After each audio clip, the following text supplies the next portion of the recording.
완성목은 자태를 유지 관리하는 게 목적입니다. 그 유지 관리를 했던 나무에서 이 꽃을 피워내면 더 아름답고 풍미 있는 자태가 유지가 되겠죠. 그러나 질소 함유량이 높은 거름이 많이 들어갔으니 어떻게 되겠습니까? 새순이 막 나오겠죠. 막 나오고 튼튼하게 나오니까. 여러분 안녕하세요. 분재를 건강하게 키우는 방법 중에 오늘은 거름에 대해서 배워보도록 하겠습니다.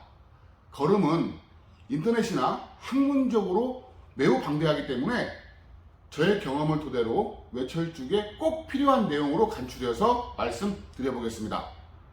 다음에 4가지를 기억하고 제대로 실행을 해주신다면 거름에 대한 자신감은 붙을 것입니다. 첫째, 거름을 주는 이유. 둘째, 거름의 종류와 성분. 셋째, 목적, 즉 시기에 따른 거름 선택. 넷째, 거름을 주는 방법입니다.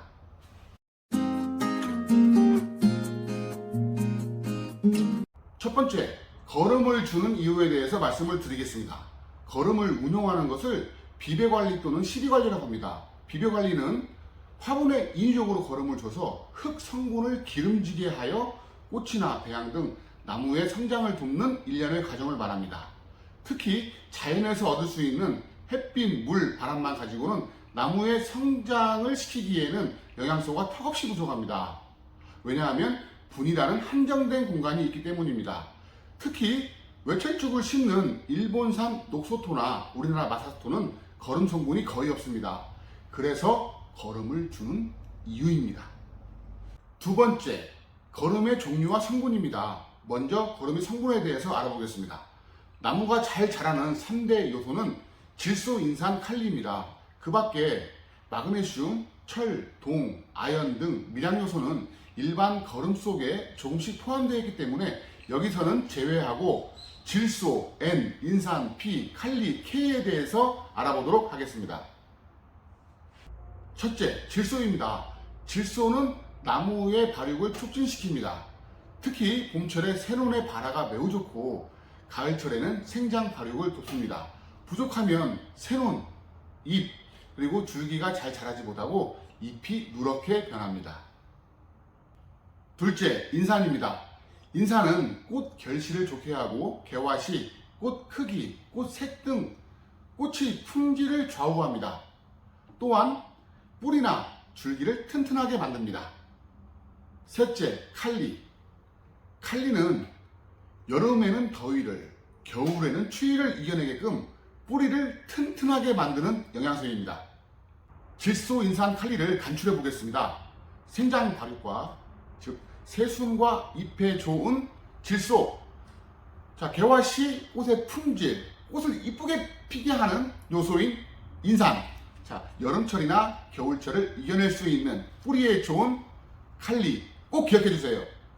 참고적으로 각 제품마다 이 질소, 인산, 칼리의 함유량이 있는데요. 잠깐 살펴보도록 하겠습니다. 자, 이 제품을 볼까요? 이 앞에 숫자가 있습니다. 이 숫자는 뭐냐면요. 질소가 8, 인산이 14, 칼리가 9입니다. 자, 그러니까 이 제품 100g 중 질소가 8g, 인산이 14g, 이 칼리가 9g을 차지하고 있는 함유량입니다. 자, 여기 보니까 인산이 조금 높네요. 그러니까 인산이 조금 높지만 전체적으로 질소도 8, 칼리가 9 정도이기 때문에 고르게 함유가 되어 있다고 볼 수 있겠습니다. 이 제품 한번 볼까요? 여기 있습니다. 자, 질소가 6, 인산이 1, 칼리가 2입니다. 자, 그러니까 이 제품은 질소 함유량이 높은 거름이라고 할 수 있겠습니다. 자, 이 물거름 같은 경우에는요, 또 집에서 만드는 거름은 함유량이 표시가 되어 있지 않습니다. 자, 그러니까 자기가 만든 거름에 대해서는 조금씩 쓰면서 소량으로 쓰면서 나무 상태를 봐가며 거름량을 늘려가는 것도 아주 좋은 방법인 듯 싶습니다. 거름의 종류에 대해서 살펴보겠습니다. 철쭉에 주는 거름은 다양합니다. 먼저 화학 성분으로 만들어진 무기질 거름, 그리고 이 자연의 식물성으로 만들어진 또는 동물의 분뇨, 어분, 그리고 골분 등으로 만들어진 유기질 거름. 이 유기질 거름을요, 혼합 유기질 거름이라고도 합니다. 자, 그리고 유기질 걸음에서 물과 함께 발효된 물걸음이 있고요. 그 다음에 수입 걸음이 있습니다. 자, 여기 있는 이 걸음은 유박 걸음인데요. 이 유박 걸음은 유기질 걸음 중에서도 동물성을 배제하고 식물성으로만 만든 걸음을 유박 걸음이라고도 합니다. 자, 여기 있는 걸음은요, 여러분들을 학습을 하기 위해서 샘플로 준비된 아주 작은 이 종류가 아주 적은 이 걸음이고요. 이 가까운 농약사나 아니면 이 분재 관련된 상사에 가시면 이보다 훨씬 많은 이 걸음들이 준비되어 있습니다. 자, 세 번째, 목적과 시기에 따른 걸음 선택 방법입니다. 자, 세 그루의 나무가 준비되어 있는데요. 화면 오른편으로 보이는 이 나무는 완성목이고, 그 다음에 이 가운데에 있는 이 소재는 꽃을 보는 이 최신 품종입니다. 그리고 이 세 번째 이 나무는 배양을 목적으로 하는 나무입니다. 자, 올 초 2월 말 3월이 됐으니 이 새순걸음을 줘야 되는데요. 자, 내가 지금 준비된 이 걸음은 질소 함유량이 높은 걸음입니다. 자, 이렇게 걸음을 줍니다. 똑같이 줍니다. 넉넉하게 줍니다. 자, 이제 나무 입장에서 한번 살펴볼까요? 완성목이라고 했습니다. 자, 그럼 완성목은 자태를 유지 관리하는 게 목적입니다. 그 유지 관리를 했던 나무에서 이 꽃을 피워내면 더 아름답고 품위 있는 자태가 유지가 되겠죠. 그러나 질소 함유량이 높은 걸음이 많이 들어갔으니 어떻게 되겠습니까? 새순이 막 나오겠죠. 막 나오고 튼튼하게 나오니까 이 작업자가 손길도 많이 갈 뿐더러 또 그 손길이 안 닿았을 때 이 자태가 흐트러져서 좋은 이 꽃과의 연출이 안 될 것으로 보여집니다. 나무 입장에서는 싫어하겠죠. 자, 두 번째, 최신 품종입니다. 이 품종은 최신 품종이기 때문에 나무 자태보다는 꽃 중심의 나무입니다. 자, 그런데 질소 함유량이 높은 이 걸음을 줬으니 이 새순이 또 막 나오겠죠. 막 나와서 이 꽃 모양이나 또 꽃 색깔도 변화시키는 어떤 그 여건도 만들어질 수 있다는 것입니다. 자, 그리고 세 번째 이 나무는 배양 목적입니다. 이 배양 목적에 있는 이 나무는 꽃과는 상관없이 질소 함유량이 많은 걸음이 들어갔으니 새순이 막 나옵니다. 자, 튼튼하게 나오니까 이 내가 그 키우는 배양 목적이기 때문에 얼마나 이 나무가 좋겠습니까? 질소 함유량이 많은 이 걸음이요. 자, 그래서 이 목적에 따른 이 걸음 선택하는 방법도 매우 중요하다고 할 수 있겠습니다. 시기에 따른 걸음 주는 방법입니다. 봄이 되었으니 새순 걸음은 2월 말에서 3월 초에 주는 걸음이고요. 꽃이 졌으니 감사의 걸음은 6월 달에 걸쳐서 주는 걸음이고, 마지막 이 생장 발육과 겨울을 준비하는 걸음은 9월에 걸쳐서 주는 걸음입니다. 자, 369 꼭 기억해 주세요. 마지막 네 번째 걸음 주는 방법입니다. 자, 고형 걸음부터 한번 줘보겠습니다. 이 완성목인데요. 완성목에는 자, 어느 정도 걸음이 들어가는지 한번 보겠습니다. 한 10개에서 한 15개 정도 상황에 맞게끔요 판단해서 이렇게 올려놓습니다. 자, 지금 이 정도 화분은요 한 5군데 정도 해서 이렇게 좀 적당한 거리를 유지하면서 주면은 좋을 것 같습니다. 자, 그리고 한번 놨던 전에 놨던 이 공간은 좀 배제하고 옆에다가 주면은 더 좋을 것 같습니다. 자, 그리고 이제 선택 사항인데요. 이 걸음을 주다 보면은 여기에 이제 그 구더기 등 그 파리 벌레가 낍니다. 또 날타리 등요. 자, 그러면 이 티백 있죠. 이 큰 슈퍼에 가시면 이 티백 팝니다. 그럼 티백에 이 적당량을 이렇게 넣어서 나무에 올려놓으면 이 벌레가 끄는 그 확률이 현저하게 적게 됩니다. 자, 그리고 이제 분갈이가 잘 된 화분은요, 이 화분 분토 위에 흙을 살짝 이렇게 팝니다. 자, 그리고 그 안에다가 걸음을 넣게 되면은 이 먹기도 좋고 벌레도 끓지 않게 되는 것이죠.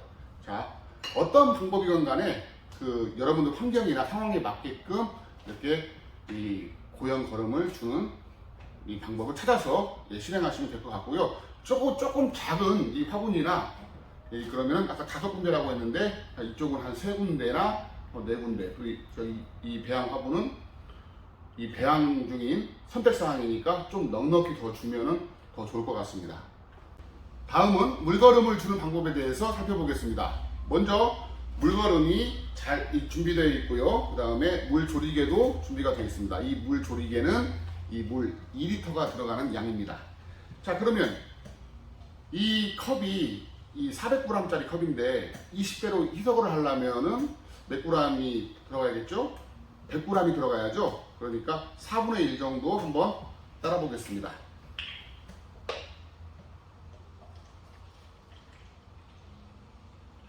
자, 이 정도면은 어린 짐작으로 한 4분의 1 물 2리터에 20배로 희석될 만한 양입니다. 자, 저 같은 경우에는 20배로 희석이 됐을 때 이 나무의 변화를 다 압니다. 그러니까 어떤 때에는 나무 상태에 봐서 10배로 희석을 할 때도 있고요. 또 어떤 때에는 30배로 희석을 할 때도 있습니다. 여러분께서는 만약에 이 물거름을 사용해 보지 않으셨다면 처음부터 좀 강하게 쓰는 것보다도 약하게 이렇게 해서 나무의 변화를 확실하게 조금 이해를 이렇게 하면서 점점 이 농도를 늘려가는 것도 좋은 예인 것 같습니다. 자, 이렇게 거름을 넣습니다. 그리고 한번 저어주고요. 이 잎에서부터 다 이렇게 흡수될 수 있도록 고르게 이렇게 주면 되겠습니다. 아, 나무가 벌써 건강하게 보여집니다. 자, 이 물거름에 대해서는요, 제가 만드는 방법을 나중에 별도의 시간을 만들어서 자세하게 설명을 해드리겠습니다. 다음은 화학거름인 무기질 거름입니다. 자, 이렇게 액체로 만들어진 거름이 있고요, 또 고체로 만들어진 거름도 있습니다. 자, 액체로 만들어진 거름은 방금 전에 설명을 했던 이 물거름 사용하는 방법과 거의 동일하게 사용하면 되고요.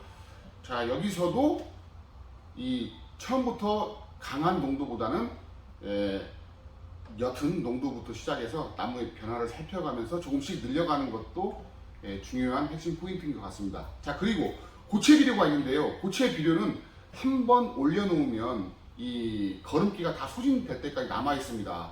자, 특히 6월 달에 거름을 줬을 때 7월, 8월까지 남아 있다면 나무한테는 좋은 영향이 될 수도 없고요. 또 가을철에 9월 달에 줬을 때 10월, 11월, 12월까지 다 소진이 될 때까지라고 했기 때문에 이 나무한테 좋지 않은 영향이 될 수 있으니까요. 각별히 주의를 요하면서 사용하는 것도 중요한 포인트인 것 같습니다. 마무리에 앞서 거름을 주지 않아야 할 때에 대해서 몇 가지 말씀을 드리겠습니다. 자, 혹서기인 7월, 8월은 절대 줘서는 안 됩니다. 자, 그리고 겨울이 시작되는 좀 늦가을 10월부터 이듬해인 2월 초까지는 거름을 줘서는 안 됩니다. 그때는 나무한테는 독약과도 같은 이 거름일 수 있습니다. 자, 그리고요, 분갈이 직후에는 바로 주면 안 되고요. 새순이 확인이 될 때, 완벽하게 나왔을 때 주면은 더욱 활착이 잘 되고요. 또한 나무가 아플 경우가 있습니다. 자칫 거름을 안 줘서 쇠약해져서 판단하는 경우가 있는데, 거름을 안 줘서 쇠약해졌는지 다른 이유인지는 정확한 판단 후에 거름을 줘야 됩니다. 사람이 아플 때하고 같습니다. 사람이 아플 때에는 소고기든 뭐든 이 맛있는 걸 아무리 줘도 영양 흡수를 못합니다. 그게 나무한테는 독약이 될 수도 있습니다. 자, 그러니까 거름을 줘야 할 때와 또 나무 상태에 따라서 달라질 수 있다는 것을 꼭 명심하면서 거름을 줘야 됩니다. 마무리하겠습니다. 우리의 인체에도 좋은 영양소가 적당히 골고루 흡수돼야 최적의 건강 상태가 유지가 되듯이 내가 키우는 나무도 잘 살피고 더 건강해질 수 있도록 비배 관리를 하는 것도 매우 중요한 부분인 것 같습니다. 자, 언제나 썬다 인사 후기를